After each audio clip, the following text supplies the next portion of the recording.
할렐루야. 하나님의 전을 찾은 여러분들에게 하나님의 은혜와 평강이 함께 하시기를 주님의 이름으로 축복합니다. 오늘은 예수님처럼 자라가라 라고 하는 제목으로 하나님의 말씀을 전하겠습니다. 예수님은 완전한 하나님이시며 또 완전한 사람의 몸을 입고 사람이 되셨습니다. 완전한 하나님이시라고 하는 사실은 우리가 스스로 우리를 구원할 수 없는데 하나님이 우리를 구원하시기 위해서 하나님이 직접 나서셨다라고 하는 것이죠. 그리고 완전한 사람이 되셨다라고 하는 것은 사람을 대신할 사람의 속죄 제물이 되기 위해서 사람이 되신 것입니다. 구약의 제사는 짐승의 제사였어요. 그 죄를 온전히 없이 하지 못했었던 것이죠. 때가 이르기까지 예수님이 단번에 영원한 속죄 제사를 드리기 전까지 하나님께서는 이제 그 백성의 죄악을 간과하신 거예요. 그러니까 그 짐승의 그 제사로 대체하신 것이죠. 자, 이렇게 예수님께서는 완전한 하나님이신데 완전한 사람으로 이 땅에 오셨습니다. 그런데 완전한 사람으로 오셨다라고 하는 사실은 우리가 우리 인생에 가장 아주 완전한 모델이 되셨다라고 하는 것과 같은 말인 것이죠. 예수님은 오늘 이 40절 말씀에 보니까 예수는 자라며 강하여지고 지혜가 충만하며 하나님의 은혜가 그의 위에 있더라 라고 말씀하고 있는 것입니다. 여러분, 이 구절은 돌 예배 때 많이 그렇게 설교하는 그런 본문입니다. 이 말씀처럼 자란다라고 하는 것, 그것은 신체적으로 정서적으로 자라난다는 거예요. 우리가 아이가 태어나면 자라나기 시작해요. 그런데 엄마들이 아이를 키우면서 가장 많이 쓸데없는 염려를 하는 것이 왜 우리 아이가 다른 아이보다 몸무게가 적게 나가지? 왜 발육이 늦지? 여러분, 그러한 말들을 항상 하면서 살아요. 여러분도 다 그렇게 살지 않으셨습니까? 그런데 우리가 아이를 낳기 전부터 사실 그것을 들었던 것이죠. 병원에 산부인과 가면 이제 초음파를 보면서 의사 선생님이 이렇게 그 마우스를 가지고 이렇게 딱 이렇게 되면 자가 센치가 나와요. 그럼 뭐 다리 뭐 길이가 얼마고 뭐 머리가 크니 작네 뭐 나중에 날 때 힘들겠네 어쩌네 막 이러면서 그런 얘기들을 많이 합니다. 뭐가 보이네 안 보이네. 그래서 그런 말을 자꾸 듣다 보면 우리가 되게 염려를 많이 하게 돼요. 내 아이가 좀 발육이 늦는 건 아닌가. 그리고 또 이렇게 무슨 양수 검사를 하잖아요. 이게 아직도 기억이 나는 거 보니까 네. 이 양수 검사를 해서 뭐 이게 아이가 뭐 기형아 그런 인자가 있다 없다 그러면서 엄청 걱정을 하게 하는 것입니다. 그런데 막상 낳고 보면 하나님이 가장 좋은 선물을 우리에게 주셨어요. 그러니까 뭐 아이가 또 아파서 태어날 수도 있고 조금 이렇게 좀 성장이 늦을 수도 있고 조금 그런 이렇게 자라는 과정이 좀 어려울 수도 있어요. 그러나 여러분, 아이가 우리에게 선물로 주어졌다는 그 사실 하나만으로도 여러분 너무나도 귀한 일이에요. 하나님의 우리가 찬양한 것처럼 하나님의 선물입니다. 여러분, 아이의 몸 안에 영혼이 있잖아요. 영혼은 하나님의 형상입니다. 모든 사람은 이 세상에 존재한다는 이유만으로도 너무나도 귀하고 너무나도 여러분 사랑받고 복을 받아야 할 그런 분명한 이유가 있는 것입니다. 다 이 세상에 쓸모없이 태어난 아이는 없어요. 이 세상에 내던져진 존재는 없습니다. 하나님의 선물입니다. 여러분, 이런 마음으로 우리가 아이들을 잘 길러내야 하는 것이죠. 그리고 또 이 비교하는 이러한 것은 또 아이들이 학교에 가기 시작하면 또 뭐 다른 아이들은 몇 점을 맞았는데 우리 아이는 몇 점을 맞고 그냥 또 다른 아이들은 벌써부터 조기 교육을 시작했다는데 우리 아이는 알파벳도 모르고 여러분 이런 쓸데없는 것들로 비교하고 그렇게 막 우리 아이를 스트레스 주고 자기도 염려하고 이렇게 살아가는 모습, 이것은 하나님이 보시기에 합당하지 않아요. 여러분, 하나님이 어떤 아이를 우리에게 주셨든 이 출발점이 다르든 속도가 늦든 그게 중요한 것이 아닙니다. 저희 어머니는 제가 운동에 나가면 이렇게 좀 달리기를 좀 잘해서 놀기는 잘하는데 달리기는 좀 뒷심이 부족해가지고 잘 못하는 거예요. 그러니까 저는 판에다가 도장을 찍는 그게 소원이었어요. 1등 1번, 2등 2번, 3등 3번 이거 찍어줬었거든요. 근데 한 번도 도장을 찍어본 적이 없는 거예요. 그러니까 어머니가 제가 달리기 시작하면 우리 아들 좀 달리지 하고 그렇게 안타까워했던 이제 그런 게 납니다. 근데 저는 달리기를 잘 못해요. 저는 열심히 뛰는데 뒤에서 꼭 누가 잡아당기는 것 같습니다. 심지어는 제가 군대에 가서 이렇게 제가 잘 달리는 것처럼 보였는지 이렇게 이 부대 대항 이 마라톤 대회가 열렸어요. 근데 제가 또 잘 달리지 못하지만 그래도 끈기는 있거든요.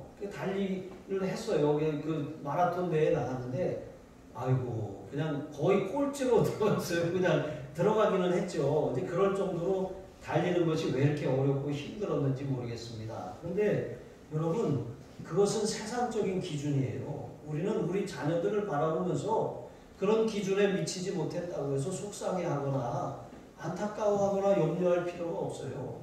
예수님처럼 아기가 자라며 강하여지고 말씀하신 것처럼 여러분 여기 뭐 아기가 빨리 자라고 늦게 자라고 뭐 어떻게 이런 것이 없습니다. 그냥 아기가 자라며 강하여졌다라고 말하는 것이죠. 자라면서 점점 나아져가는 것입니다. 여러분 신체적으로 자라가고 정서적으로 자라가는 것 이거 우리가 그냥 식물도 길러봤잖아요. 잘 마음대로 안 돼요. 이 잘 살리고 싶으면 꼭 죽더라고요.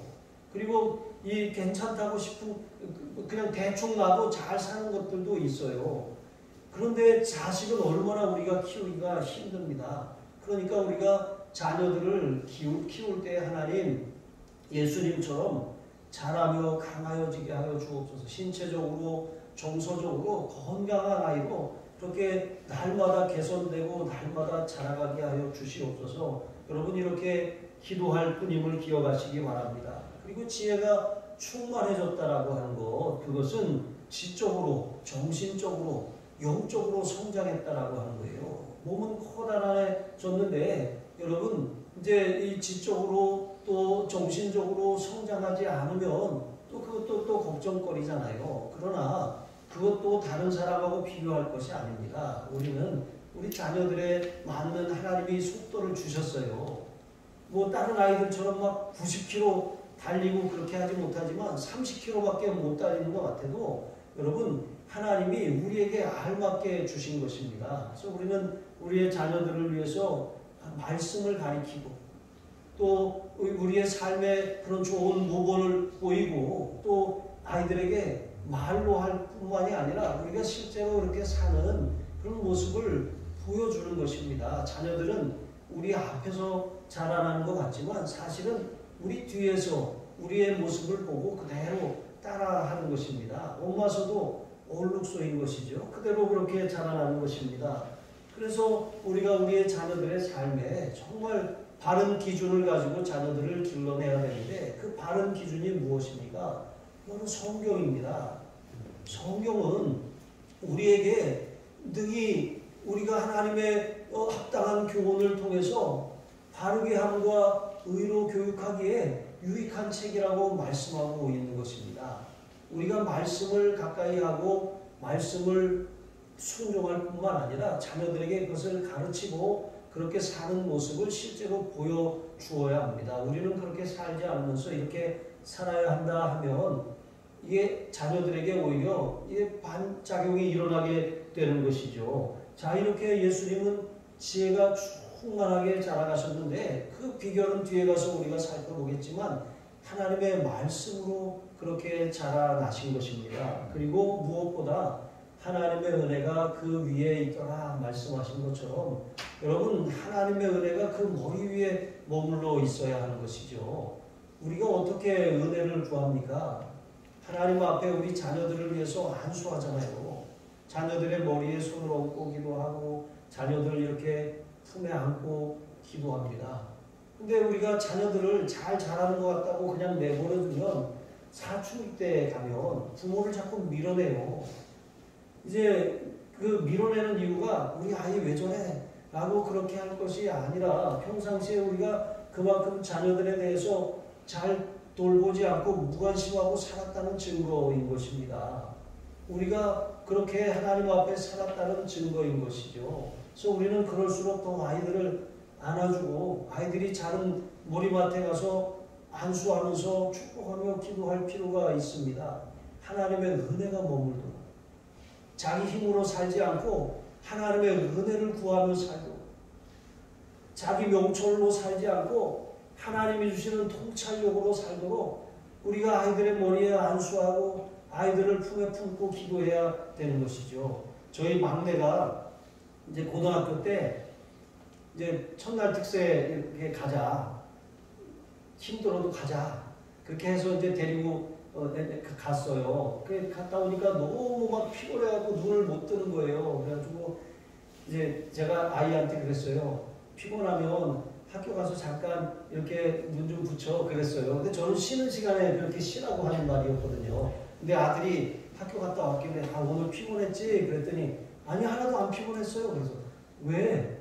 그랬더니 아빠가 자라 그래서 선생님 나가시고 나서 계속 끝날 때까지 잤어. 그러더라고요. 그래서 아주 푹 자서 하나도 안 피곤하다고. 어쩜 그렇게 아빠 말을 잘 듣는지 모르겠습니다. 여러분 이렇게 정말 하나님께서 우리 아이들을 우리가 품은 만큼 아이들을 축복하고 사랑한 만큼 세상에서도 그렇게 은혜를 입게 하시고 하나님과 사람 앞에 존귀하게 이렇게 여김을 받게 하시는 거예요. 우리가 아이들한테 막 핀잔을 주고 그렇게 잔소리만 하고 너는 왜 그 모양이니? 너 그럴 줄 알았다.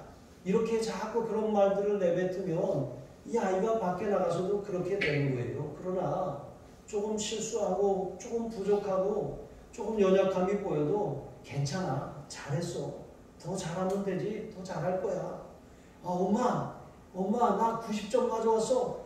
그래 잘했어 라고 칭찬만 해야 되는데 거기다가 야 조금만 더 하면 100점인데 너는 이렇게 하면 아이가 할 의욕이 생기겠습니까? 아이들에 대해서 우리가 마음껏 축복해주고 사랑해주고 그렇게 하면 하나님께서는 축복이 부모로부터 자녀에게 내려가게 하셨어요. 우리가 자녀를 축복하면 하나님과 사람 앞에 하나님이 우리가 빈 축복을 들으시고 은혜를 받게 하시는 거예요. 은혜를 입게 하시는 것입니다. 그런데 우리가 아이들을 핀잔을 주고 아이들에게 싫은 소리를 내뱉고 그냥 이 신세한탄이나 하면 하나님과 사람 앞에 받을 은혜가 없는 거예요. 우리가 아이를 잘 키우는 것은 좋은 것을 먹이고 좋은 것을 입히는 것, 좋은 것을 가리키는 것, 여러분 그것이 아닙니다. 자녀들을 축복하시기 바랍니다. 그래야 하나님의 은혜가 그 위에 머물러 있는 것입니다. 예수님께서는 이와 같이 키가 자라고 지혜가 자라나셨습니다. 하나님의 은혜가 그 위에 있었습니다. 자라며 강하여지고 하나님의 은혜가 그 위에 있었습니다. 우리 자녀들을 위해서 그렇게 기도하시기 바랍니다. 예수님처럼 신체적으로, 정서적으로, 정신적으로, 영적으로 자라나게 하여 주옵소서. 점점 강하게 하여 주시옵소서. 키가 자라고 지혜가 자라고 믿음이 자라나게 하여 주시옵소서. 무엇보다 하나님의 은혜가 이 아이에게 있게 하여 주셔서 어디에다 내놔도 걱정하고 잘할까 염려하는 그런 근심 덩어리가 아니라 어디에 내놔도 하나님 앞에 은혜를 입고 사람에게 존귀 여김을 받는 그런 사랑 덩어리, 복 덩어리가 되게 하여 주시옵소서. 여러분 이렇게 자녀들을 위해서 기도해 주시기 바랍니다. 그러면 하나님께서 그 걸음을 인도해 주셔요. 그리고 항상 자녀들을 그렇게 품고 기도하면 하나님께서 우리 자녀들의 삶에 형통함을 열어주시는 것입니다. 저는 이제 새벽기도 갔다 오면 이렇게 잠깐 쉰다고 하면 아이들이 가는지도 모르고 그랬거든요. 근데 아내는 아이들이 가기 전에 깨워가지고 밥을 먹이고 보내는데 그냥 보내지 않고 이제 잘 듣잖아요.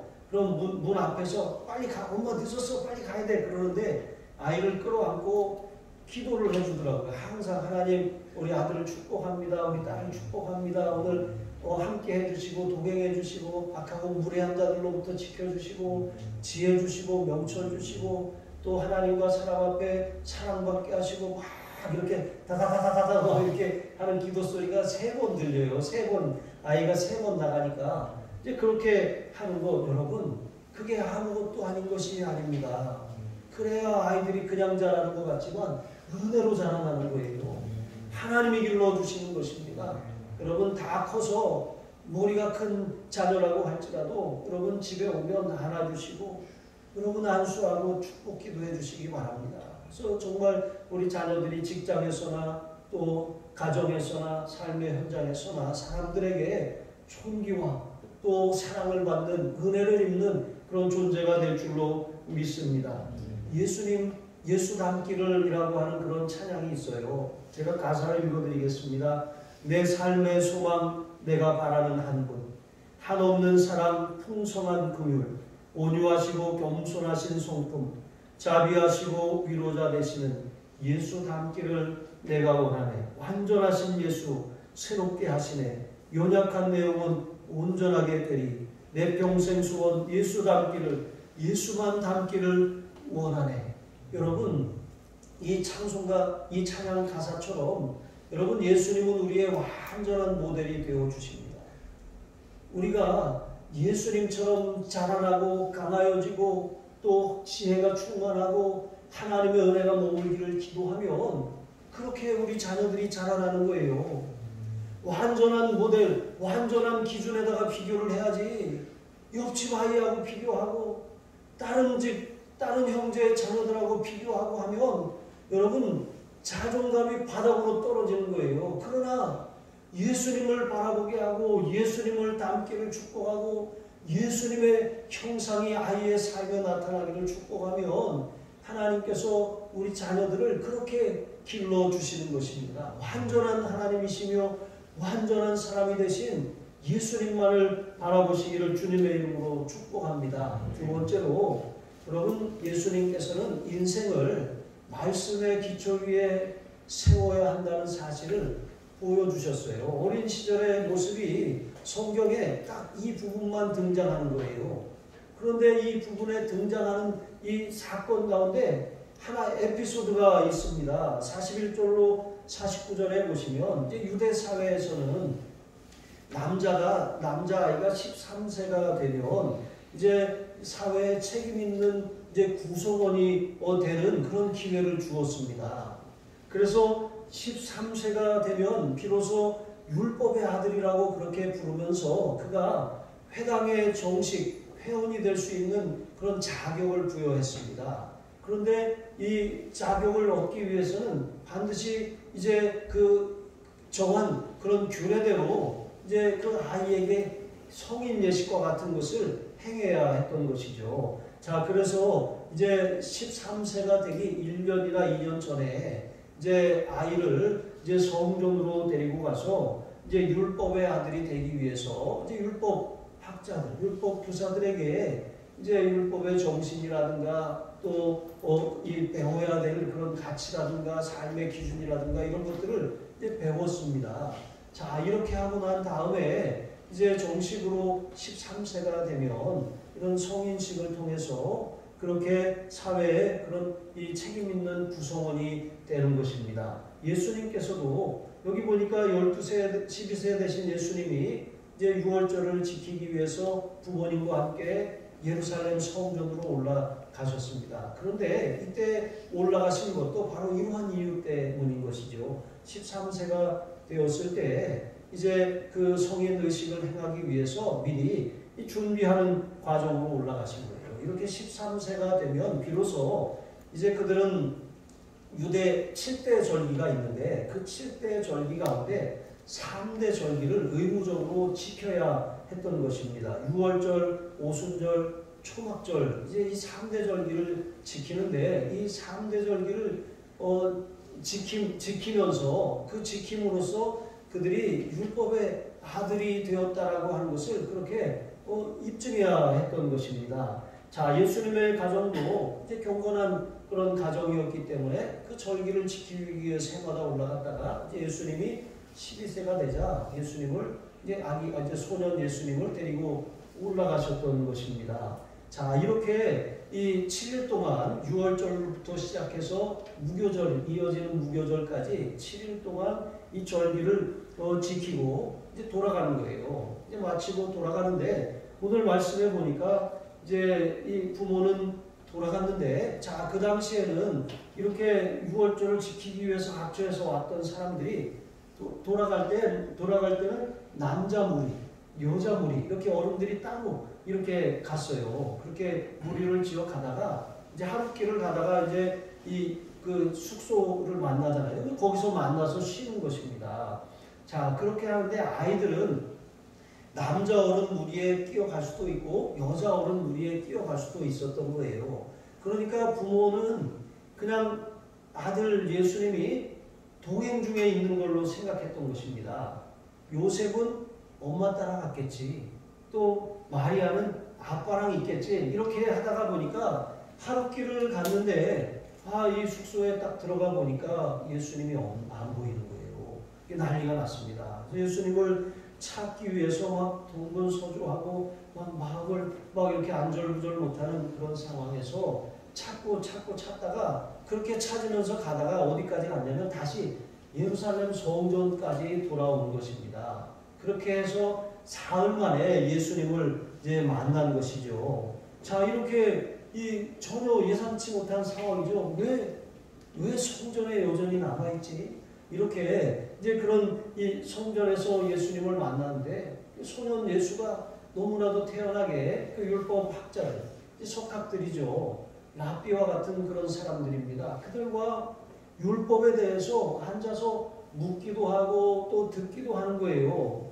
그런데 여기 보면 여기 놀라운 사실이 47절에 보면 여기 예수님의 지혜에 대해서 나오는데 그 지혜라고 하는 단어가 헬라어로 이제 그 보통 사람들의 그런 어떤 경륜이나 경험을 통해서 얻은 그 지혜, 그런 지혜는 소피아라고 하거든요. 그런 지혜가 아니라 하나님께서 주신 통찰력이라고 하는 이제 그런 뜻을 가진 지혜, 시네시스라고 하는 그런 지혜로 여기 표현이 되어 있는 거예요. 원어 성경에는, 우리 성경에는 똑같이 지혜라고 표현되어 있지만, 그러니까 학자들도 놀랄 수밖에 없었던 이유가 자기들은 오랜 율법에 대한 연구와 그런 경륜을 통해서 삶의 어떤 경험을 통해서 익힌 지혜입니다. 그래서 그런 지혜로 말씀을 가르치는데 이 소년 예수는 그 경험을 통해서 얻은 지혜가 아니라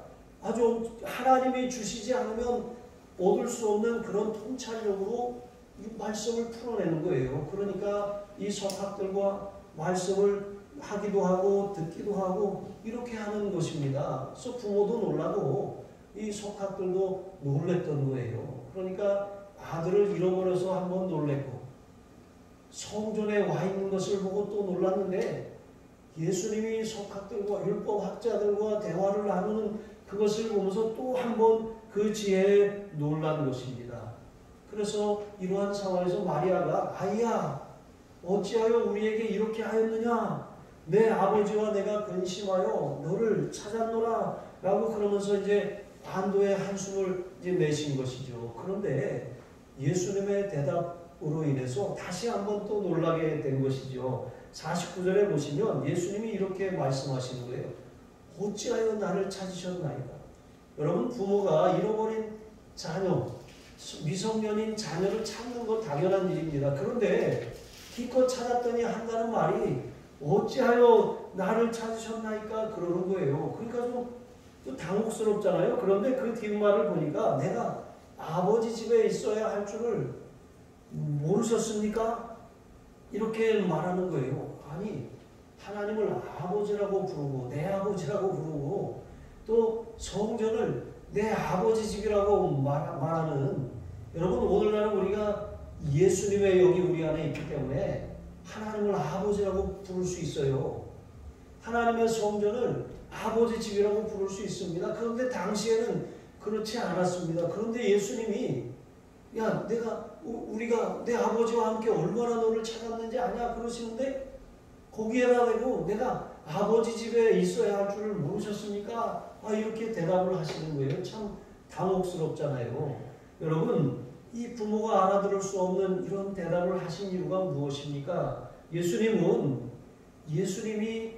왜 이 땅에 오셨는지, 비록 육신의 부모 안에서 지금은 부모를 수종들고 부모를 섬기고 또 평범한 아이처럼 자라나고 있었지만, 예수님은 어린 나이에도 하나님이 보내신 그 분명한 부르심과 사명을 알고 계셨어요.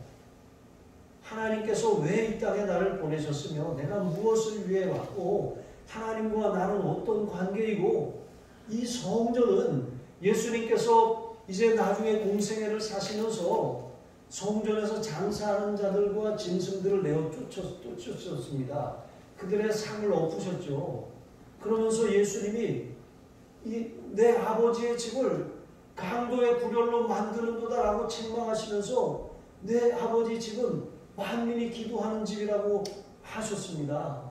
여러분, 성전은 우리가 아버지 집이에요. 아버지 앞에 나와서 기도하며 아버지께 우리의 형편을 아뢰고 필요를 아뢰고 우리의 소원을 아뢰고 아버지를 만나는 자리인 것입니다. 예수님은 어려서부터 이렇게 항상 아버지와 친밀한 교제를 누리며 아버지 앞에 기도로 나아가며 그렇게 사셨던 것입니다. 아버지에게서 듣고 아버지에게서 배운 것, 그것을 이루기 위해서, 아버지의 주신 사명을 이루기 위해서 이 땅에 존재하신 것이죠. 그것을 어려서부터 깨닫게 된 것입니다. 여러분, 우리 자녀들이 우리 애는 꿈도 없고 비전도 없어요.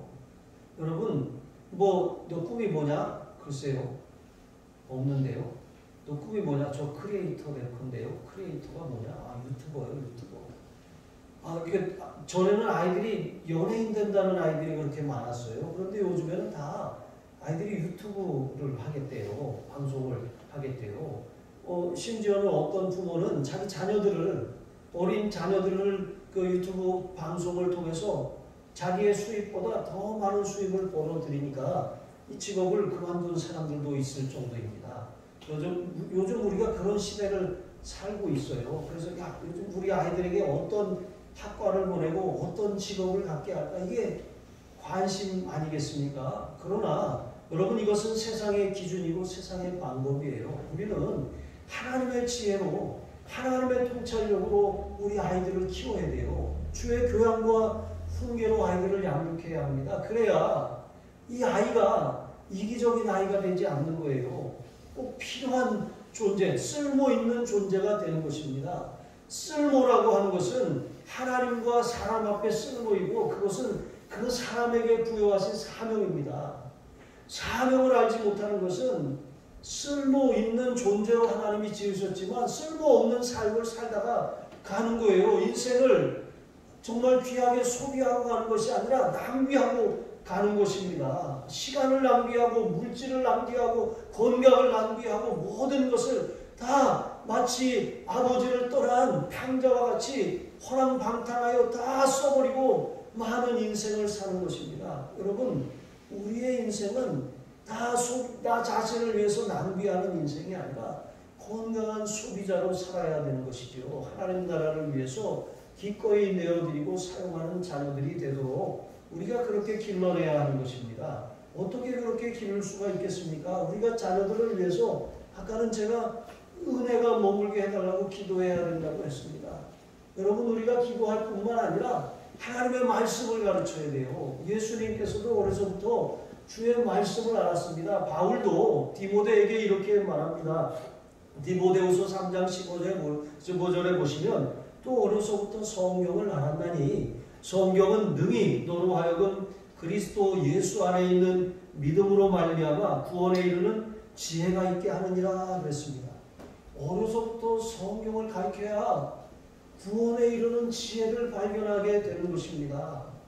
하나님의 말씀을 어려서부터 잘 읽히고 쓰게 하고 암송하게 하는 것 아무것도 아닌 것이 아닌 것입니다. 어려서부터 말씀으로 무장되니까 예수님이 이제 유대 사회에서 13세가 되면 성인으로 인정한다 그랬잖아요.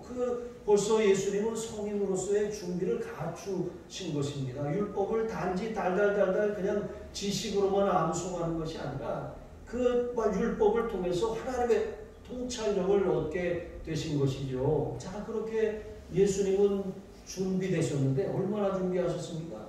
30년을 준비하신 거예요. 30년을. 여러분 30년을 준비하시고 나니까 예수님이 30세부터 이제 대략 33살까지 공생의 기간을 그렇게 준비된 대로 쓰임 받으실 수 있었던 거예요. 여러분 자녀들이 쓰임 받는 것은 운이 좋아서가 아니에요. 어느 날 갑자기 발탁이 되는 것이 아닙니다. 어려서부터 잘 하나님의 말씀으로 길러질 때 그 일이 맡겨지면 그것을 잘 감당할 수가 있는 것입니다. 예수님께서도 공생애를 시작하시자마자 세례 요한에게 세례를 받으시고 성령에 이끌려 광야에 가서 마귀에게 시험을 받으셨어요. 근데 시험을 받으실 때 예수님이 마귀를 물리치신 그 방법이 무엇입니까? 기록되었으되 하나님의 말씀입니다. 마음에 새긴 그 말씀을 가지고 마귀와 싸우신 것입니다. 말씀은 성령의 검이에요. 하나님의 말씀을 가지고 우리가 무장할 때 우리는 어떤 세상의 경험이나 경륜으로 얻은 노인의 지혜보다 승한 하나님의 통찰력을 가지고 세상에서 10배나 더 탁월할 수가 있는 거예요. 다니엘과 그 세 친구처럼 하나님의 말씀에 어려서부터 훈련된 그 아이들은 그 바벨론의 그런 소년들보다 10배나 하나님이 지식을 더하셨다고 말씀하시지 않았습니까? 10배가 앞서간다는 건 엄청난 일인 것입니다. 여러분 계주에서 10밖에 앞섰다고 한번 생각을 해보세요. 이거 못 따라갑니다. 그런 정도로 하나님이 우리 자녀들을 축복하실 수 있다는 거예요.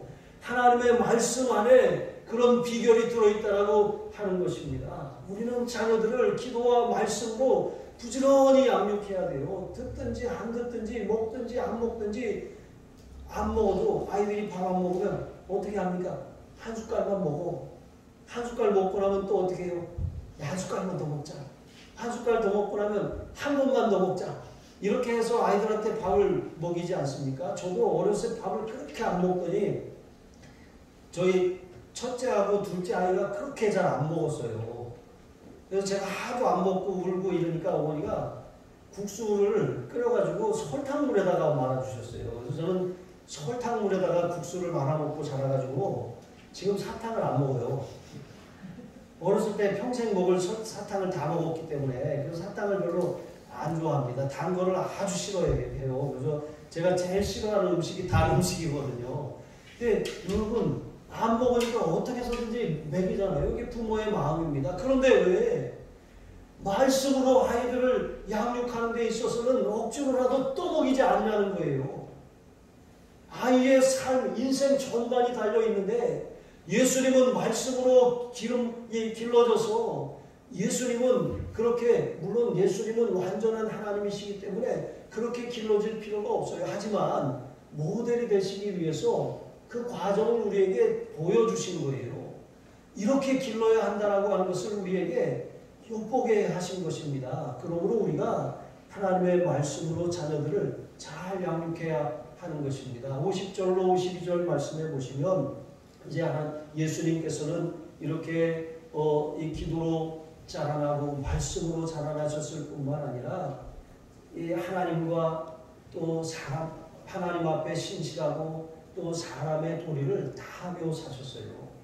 여러분 우리 자녀들이 기를 때 부모들이 실수하는 게 있어요. 이거 다 너 잘되라고 하는 거야. 너 좋으라고 하는 거야. 여러분 이거 잘못된 말이에요. 이게 이기적인 아이로 자라가는 것입니다. 사회에 공헌하기 위해서 하나님의 영광을 위해서 가문의 영광을 위해서 주님의 나라를 위해서 여러분 아이들에게 합당한 그런 목표를 제시해 줘야 되는 것입니다. 예수님께서는 하나님께 신실하셨어요. 그래서 자신의 분명한 신분과 정체성을 밝히셨어요. 내가 아버지 집에 있어야 할 줄을 알지 못하셨습니까? 여러분 분명한 사명을 인식하고 계셨고 정체성을 알고 계셨어요. 뿐만 아니라 여러분 그 일 후에 예수님은 부모를 따라서 가셔서 부모에게 이렇게 순종하셨습니다. 순종하여 받드셨다고 말씀하고 있는 것입니다. 여러분, 예수님이 진정으로 있어야 할 것은 아버지 집이고 예수님이 진정으로 행해야 할 것은 아버지의 뜻이에요.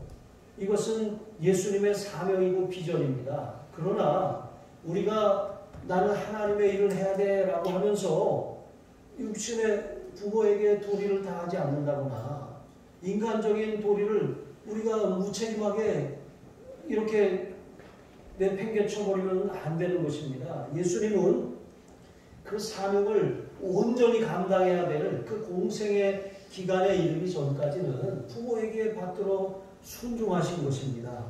아직 때가 이르지 않았기 때문에 예수님은 자신의 정체성을 밝히신 다음에 그리고 부모와 함께 돌아가서 받들어서 순종하셨던 것입니다. 이렇게 예수님은 이렇게 자라가셨어요. 그렇게 자라나심으로 말미암아 예수님은 키가 자라고 지혜가 자라고 하나님과 사람 앞에 더욱더 사랑스러워 가셨더라 말씀하고 있습니다. 여기 사랑스러워 가시더라라고 하는 것은 은혜를 입었다는 말이에요. 아까 그 하나님과 사람 앞에 은혜를 입었다는 말과 같은 단어입니다. 그리고 은혜를 입었다라고 하는 것은 호의를 입었다라고 하는 거예요. 여러분, 이쁘게 행동하는 사람들이 있어요. 어딜 가나 이쁨 받는 아이들이 있어요. 너는 어떻게 이렇게 이쁜 짓만 하냐? 그렇게 하나라도 더 먹이고 싶고 더 주고 싶은 그런 아이들이 있습니다. 여러분, 그건 그냥 저절로 되는 것이 아니라 아이가 은혜를 입는 거예요. 호의를 입는 것입니다. 여러분, 아이들도 잘해야 돼요. 세상에서 잘 살아야 하는 것입니다. 마땅히 사랑받을 짓을 해야 될 필요가 있다라고 하는 것입니다. 사람의 도리를 다하고 하나님 앞에서도 하나님의 자녀로서의 도리를 다해야 되는 것입니다. 어떤 사람들은 교회에서는 아주 신앙이 좋다고 그렇게 알려져 있는데 직장에서나 가족들에게는 아주 형편없는 사람들이 있어요. 평이 좋지 않은 것입니다. 여러분, 그것은 신앙의 외식이고 가식인 것이죠. 여러분, 우리의 모습이 자녀들을 그렇게 길러낼 수가 있습니다. 집에서 하는 말과 교회에서 하는 언어가 달라요. 집에서 하는 행동과 교회에서 하는 행동이 달라요. 그러면서 우리는 아무 문제가 없다고 생각하지만 자녀들은 그것을 우리 뒤에서 보고 있어요. 내가 하는 그대로 따라하고 있습니다. 사실 자녀들을 혼낼 게 아니라 자녀들이 잘못하면 회초리로 내 종아리를 때려야 맞는 것입니다. 왜? 내가 하는 것을 보고 배웠기 때문에 그런 것이죠. 내가 하는 것을 보고 자랐기 때문에 그런 것입니다. 우리가 하나님 앞에 신실할 뿐만 아니라 사람의 도리를 다하고 사람 앞에서도 신실해야 돼요. 자녀들도 그것을 보고 그대로 자라갑니다. 그렇게 자란 자녀들은 세상에서 하나님과 사람 앞에 사랑받는 그런 존재로 자라가는 것입니다. 여러분, 예수님이 우리의 모델이십니다. 완전한 하나님이시며 완전한 사람이신 예수님께서는 우리를 도우실 수 있어요. 하나님이시기 때문에 우리가 예수님을 바라보면 모델로 삼으면 예수님처럼 우리가 자라며 강하여지고 지혜롭게 성장하며 하나님의 은혜가 그 위에 머물게 되는 거예요. 예수님을 바라보세요. 또 예수님과 비교하세요. 예수님의 기준으로 아이들을 키우세요. 세상 자녀들과 세상의 기준을 가지고 자녀들을 비교하지 마세요. 하나님의 말씀과 기도로 자녀들을 양육하세요. 자녀들을 축복하고 자녀들을 저주하지 마세요. 자녀들에게 하나님과 사람 앞에 은혜를 받을 수 있도록 자녀들을 잘 가르치세요. 여러분, 그것이 부모된 우리의 도리입니다. 그렇게 길러놓으면 어디에 내놔도 걱정이 없어요. 저거 어떻게 하나, 이런 걱정 근심거리가 아니라 하나님 감사합니다. 써주셔서 감사합니다. 사용하여 주셔서 감사합니다. 쓸모있게 하셔서 감사합니다. 존귀하게 하셔서 감사합니다. 높여주셔서 감사합니다. 여러분, 이런 고백이 저와 여러분의 입술에서 날마다 터져나오기를, 자녀들로 인해서 날마다 감사가 찬송이 끊이지 아니하기를 주님의 이름으로 축복합니다. 기도하시겠습니다. 하나님 아버지, 하나님의 독생자 예수 그리스도를 우리에게 보내주시니 감사합니다. 완전한 하나님이시며 완전한 사람이 되신 예수님이 우리의 모델입니다. 믿음의 주요 또 온전케 하시는 이 예수를 바라보자 말씀하신 것처럼 우리가 예수님을 바라보면 정말 하나님이 되신 예수님께서 우리를 능히 도우실 수 있고, 예수님을 바라보면 예수님의 인격과 성품과 예수님의 삶이 우리의 삶에 흘러 넘치게 되는 줄로 믿습니다. 그렇게 우리가 예수님을 바라보며 우리 자녀들을 잘 기도로, 말씀으로, 또 주의 교양과 훈계로 길러내게 하여 주시옵소서. 그리하여 사람과 하나님 앞에 호의를 입고 은혜를 입고 사랑을 받는 자녀들로 길러내게 하여 주옵소서. 감사하며 축복하며 예수님의 이름으로 기도합니다. 아멘.